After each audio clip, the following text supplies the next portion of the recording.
જાગ્યા ત્યારથી સવાર કોલમમાં આપ સર્વેનું હાર્દિક સ્વાગત છે. એક ચકો ને ચકી મૂંઝાઈ ગયા છે. એક ચકો ને ચકી મૂંઝાઈ ગયા છે. ચોખા ને મગના બે દાણા હતા ને ચાંચમાંથી એ પણ છીનવાઈ ગયા છે. એક ચકો ને ચકી મૂંઝાઈ ગયા છે.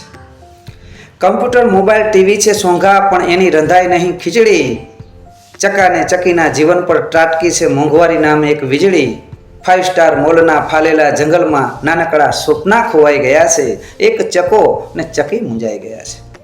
મિત્રો, પ્રસ્તુત કવિતામાં કૃષ્ણભાઈ દવે ચકા અને ચકીના પ્રતીક દ્વારા મોંઘવારીના ચિતારને પ્રસ્તુત કર્યો છે. નાના હતા ને ત્યારે એક વાર્તા સાંભળેલી કે એક ચકી લાવી ચોખાનો દાણો, ચકો લાવ્યો મગનો દાણો, બંને સરસ મજાની ખીચડી બનાવી. સાંપ્રત સમયમાં મિત્રો ચકા અને ચકી એટલે કે પતિ અને પત્નીએ સરસ મજાની ખીચડી બનાવી હશે ને તો બંનેએ કામ કરવું પડશે, તો જ ખીચડી બનશે અને ટકશે.